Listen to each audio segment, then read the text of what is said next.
welcome back. And in this lecture, I want to talk about the subject on brute forcing different login pages.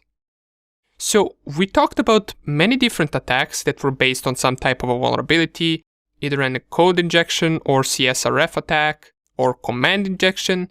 All of those were bugs that we covered. But we haven't covered how to brute force a login page. And for this entire section, we have been logging into this username and password field whenever we want to access the DVWA page. Let's say that we don't have the credentials for this page. We know, of course, that they are admin and password, but let's also see how we can try to brute force them, how we can try to guess the credentials. Of course, for this, we're going to need to have a little bit of luck because this will require that inside of the password list that we're going to use, we have their password there. So this will only work if their password is pretty weak, which in our case it is, since the password is just password. For this, we're going to use a tool called Hydra. And Hydra is already pre-installed in Kali Linux, so you can just type Hydra inside of your terminal. And this will give you the help menu of the tool. However, I advise you not to look at this help menu because it will be in no way helpful for these types of the attacks. As we can see right here, it gets the example of usage, but once attacking the actual web pages, this becomes harder and harder to use. The syntax becomes harder and harder. So I advise you to actually pay attention once I'm writing syntax so you can see how exactly am I doing it, because for every web page that has a login page with username and password, this syntax will be different. So let's start crafting our command. We're going to start with Hydra, and then after it we specify the IP address of our target, which in my case is 192.168.1.9, as we can see right here. Then you got a few options that you need to specify right here, which are based on how are you sending the username and password to the target. So in this case, if I type test right here and test as password, I click on login, this is being sent as a post form. So we are applying these usernames and passwords to the form, and we are sending this to the target with post request. You can always check that right here inside of your burp suite. So you can go down here and we can see that this is a post request where we sent the test username and test password. Okay, so how we can specify that inside of Hydra? Well, we can specify http-form-post. After this, you need to open the double quotes, and in between the double quotes, the first argument that you must specify for the page that you're brute forcing is the path to that page, which requires username and password. And in our case, that path is /dvwa/login.php.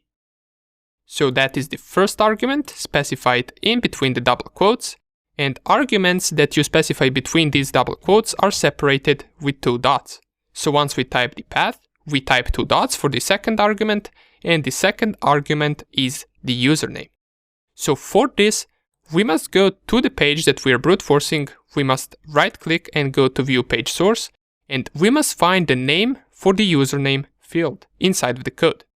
Usually the username and password fields will be inside of some type of a form, as we can see right here, form action login.php method post, and if I go to the label for the username, we can see that the name for the username field is simply just username. Okay, so we must copy the name of this field, and we must go right here and type it in. So paste it right after, and this username field will be equal to upper arrow and capital user, and then once again upper arrow.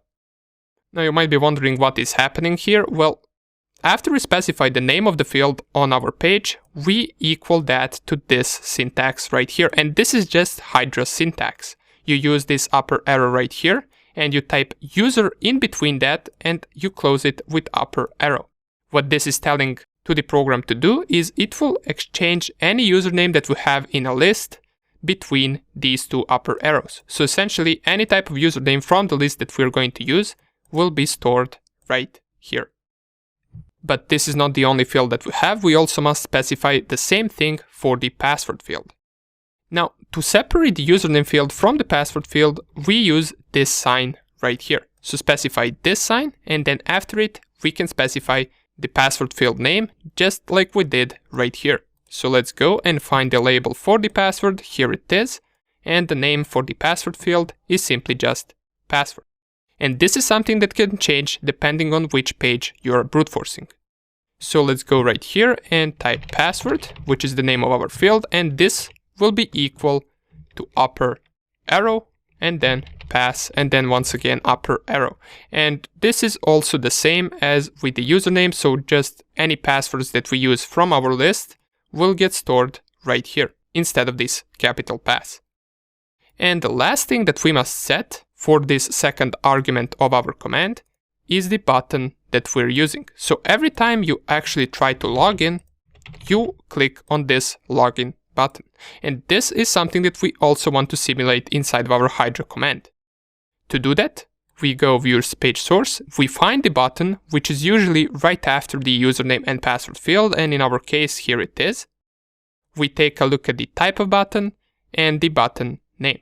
So we can see that the button name is login, which we are going to specify, and then we're going to equal that to submit. So we can do it like this. Again, we need to separate it with this sign right here, and we type the name of the button, which is login, and then equal to the type of the button, which is in our case submit. So we equal that to submit. And these three steps right here, which is username, password, and button, are enough for us to actually submit a request for a specific username and password. But we also need to differentiate a valid username and valid password from the incorrect username and incorrect password. So how are we going to do that? Well, luckily Hydra allows us to specify something that will stick out once a password is incorrect. And if we go to our page and we specify the incorrect username and incorrect password, once you click on login, you will notice that down here we have this string that says login failed.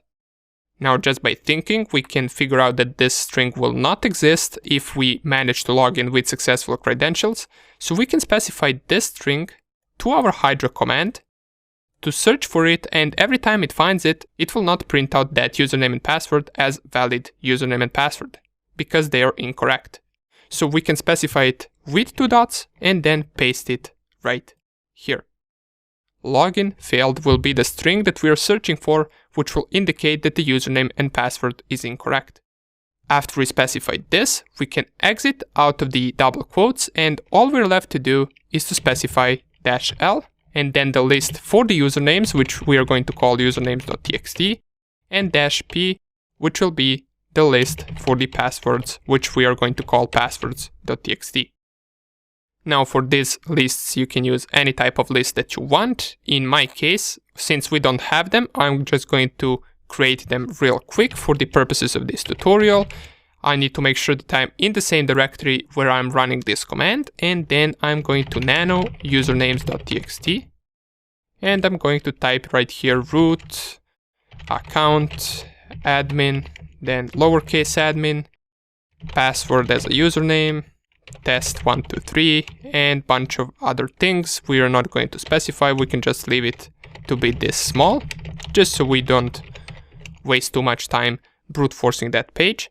And here we can type test123 1 2 3 4 5 6 7 8 9, and then we can type admin root password and password 1 2 3. So we do have the correct username and the correct password inside of both of these lists. Now that we have this, what we can do is we can run our command. Let's just double check it real quick. So Hydra, the IP address of our target. We're using the HTTP form post because we are sending a post request and we are sending our username and password inside of a form. Then we open double quotes, and the first argument is going to be the path to the page that the login form is located in. The second argument is going to be username, password, and the button that we are submitting the username and password with. And the third argument inside of double quotes is going to be a string that we get once we specify the incorrect username and password.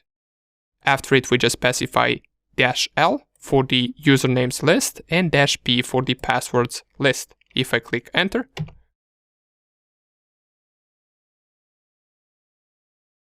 and here it is. It managed to find the correct username and correct password. It printed it out right here, and it tells us that the username is admin and that the password is password.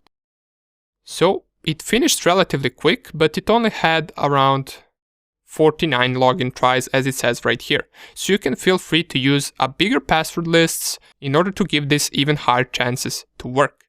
Now that we did this, let's give it a try and let's log in with the username and password that we got, and it indeed works. So our tool successfully brute forced the login. Now, in the next video, we're also going to take a look at how we can brute force this page right here, which is the brute force login page inside of our DVWA.